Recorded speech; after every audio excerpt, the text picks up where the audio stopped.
Hello, everyone, and welcome to MC 200, week 13.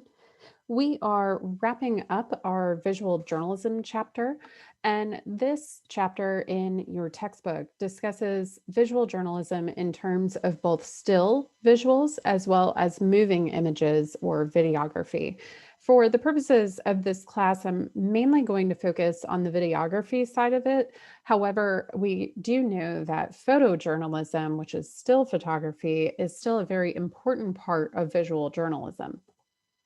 Now, visual journalism is a term that refers to any kind of image. This could be a graphic, a photograph, video, any visual information that is being shared with the reader or viewer. Now, images have the power to convey information.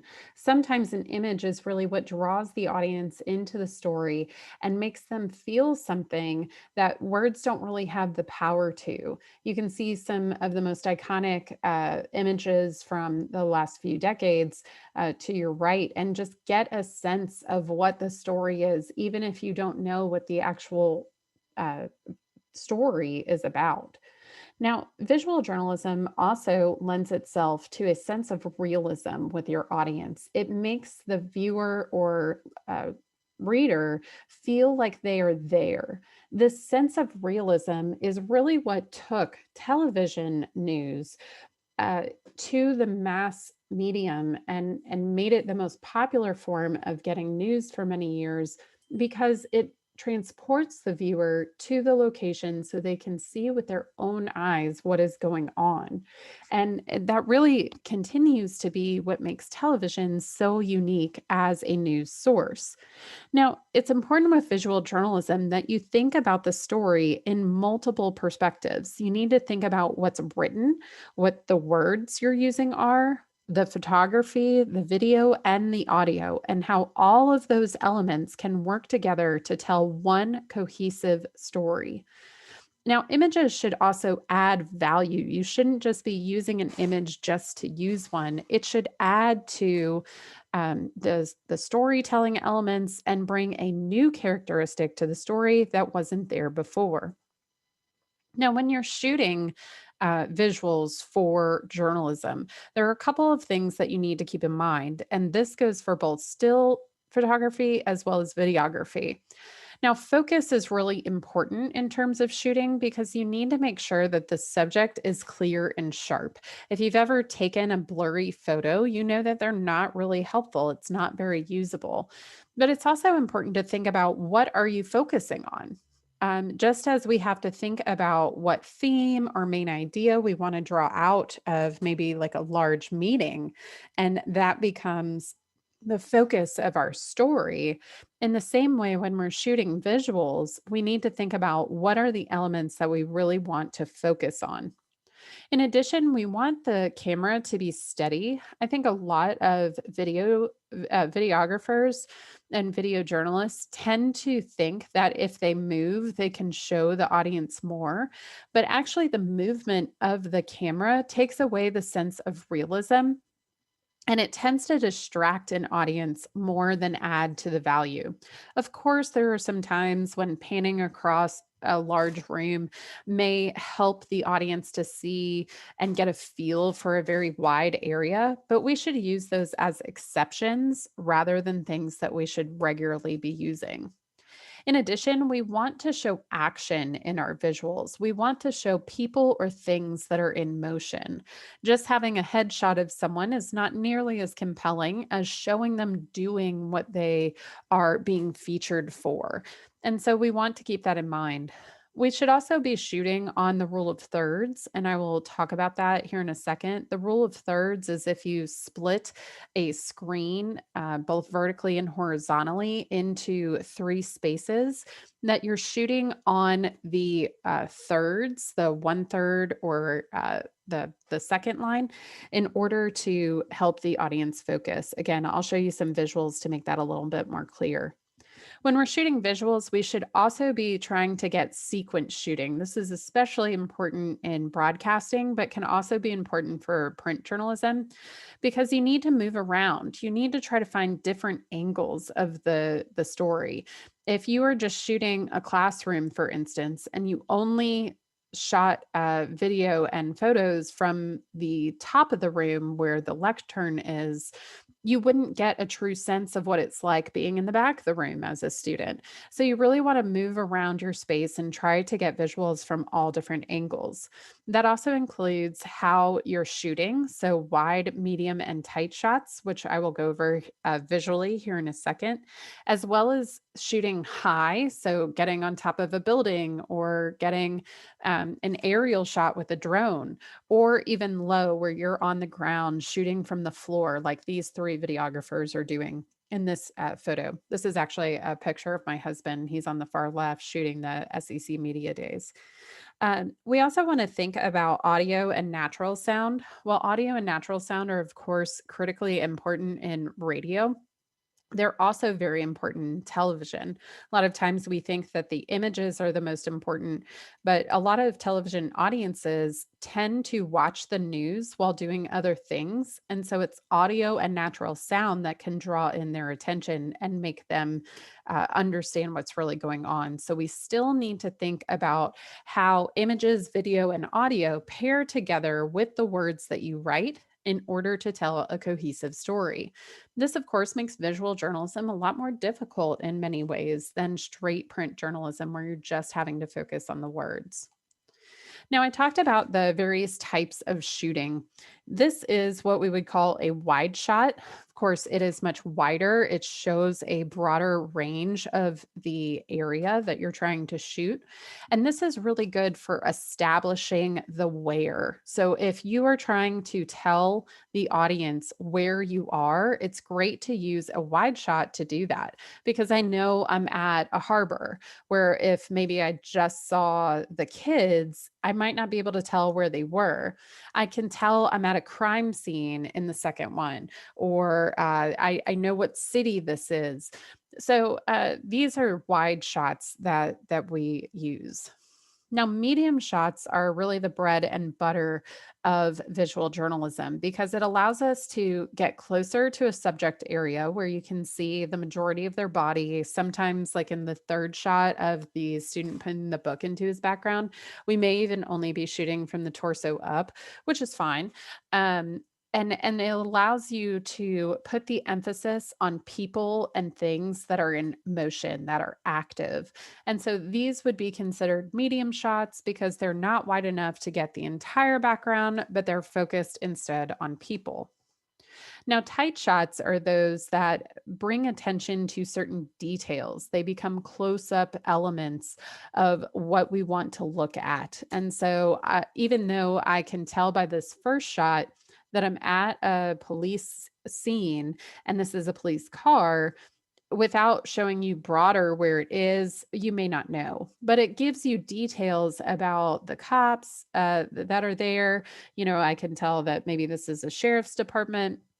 They have active lights on, so it's an active scene, things like that. So these tight shots are meant to show detail in your reporting. Now, extreme close ups are meant to bring attention to a unique element that is extremely close up. We need to use these rarely, but not as rarely as panning and tilting. You can still shoot extreme close ups. The problem is, too much extreme close up is difficult for the audience to discern where you are or what you're seeing. And so that's why you want to use these sparingly within your images. Now, the rule of thirds guides the placement of components in a shot. This is particularly important when you're shooting people. Instead of having the person just be in the absolute center of the image, you really want to place them on the focal line, which is this horizontal line that you can see both gentlemen lined up on, where their eyes meet where the vertical line is with the horizontal line. So, this would be the perfect way to line up someone for an interview. Well, this one, we're shooting, this one one of Thor on the right, we're shooting upwards and it's meant to show that he is a god. And so we're shooting up to give the focus higher up. So that's why he's not on the horizontal line with his eyes, but keep in mind he's still placed on that vertical line. And then our attention will, of course, then focus on Thor's hammer in the bottom left corner. So here's an example of sequence shooting where the editor, the videographer are inside the room where the film projector is. So we're talking about a space that's probably a fourth of the size of a normal classroom at Montevallo. It's pretty small and there's lots of heavy equipment. And so you may say to yourself, oh, it's hard to get a wide variety of shots because there's not a lot going on. But you can see by using sequence shooting, this videographer is able to capture a lot of images in a very tight space. So here we have a medium, a little bit of a tight.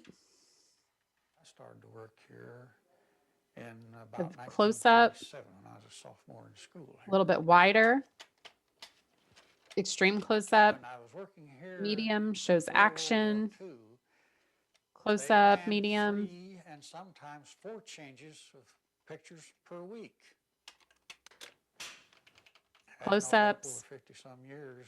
So notice he's shot on the rule of thirds. His eye is on that horizontal line. His body is lined up on the vertical. We have a nice extreme close-up here. We're using focus and things in the foreground and background to draw different attention to different objects. Wider shows you about the size of the room and how the variety of the equipment seen. We have an extreme close-up. So that's a really nice little series that displays that you don't need a ton of room in order to make a big difference in the variety of shots that you provide. And think about how well that story flows together, even without having a reporter voice over what's going on. You can tell just from watching the video and listening to the interview sound clips what the story is all about. Now, in terms of editing for visual journalism, still photography and videography are a little bit different. They're definitely going to use different programs. Most editors for stills are using Photoshop, but there are other types of editing software, but Photoshop is pretty industry standard at this point. One of the key tips that we always suggest when doing editing for visual journalism for still shots is don't edit the original. Make a copy first and edit on the copy. That way, if you happen to mess up on the edit, you always have the original to go back to. In addition, if someone ever says that you edited their shot and it construes them in a negative light, having the original copy can prevent you from being sued for libel or slander. You also want to crop unwanted background features out of the shot so that the focus remains on the feature of the photograph. You also want to pay attention to the size of the image. Digital photos are often too large for websites, so you need to resize and set the resolution of the photo. We tend to save everything in JPEG versions as well, because that tends to be the universal upload for many sites. In addition, you might want to think about adjusting exposure with brightness and contrast of the image to make an image stand out and pop. However, we really need to think about the ethics of editing, especially when it comes to exposure and cropping, and making sure that it's not really changing the reality of the photo.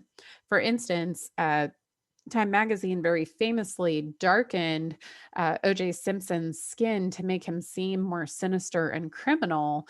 And while that's just a change in the brightness of the image, it had real social impact as well as perception impact of the suspect.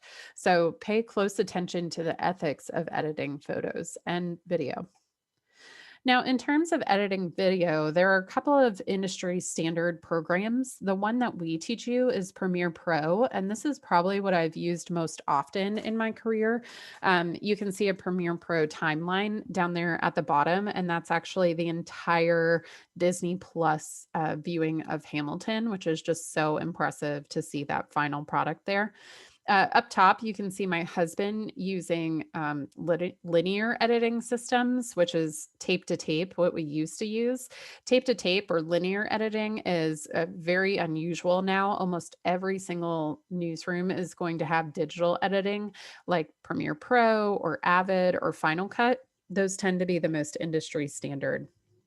Now, in terms of tips for editing your video for video journalism, name and organize your clips appropriately. Can you imagine if you had all of these files that you can see in the Hamilton timeline and you didn't organize them? How chaotic would that be? So save yourself a lot of time and energy and name and organize your clips according to the subject, what they feature, and maybe even the type of shots that are included in it, like wide, medium, tights, things like that.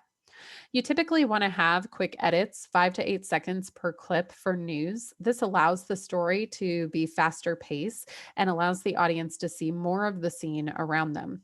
We want to avoid two major editing mistakes for video journalism. The first is a jump cut, and the second is a flash frame. A jump cut is when you have two sequential shots or shots that are right next to each other on the timeline that are of the same subject but taken from slightly different positions. It gives the effect of jumping forward in time. And so that's why it's called a jump cut. I will provide you an example of that on the next slide. A flash frame is also an editing problem that uh, you have two pieces of video on the timeline and you forget to put something in between them so they're not right next to each other, and you'll see a frame of black jump or flash between those two shots. This can also happen if you have like a piece of video that is too short and it creates like a little flash frame of another piece of video. And this gives the image of the video jumping or going to black. And so I'll show you an example of that as well.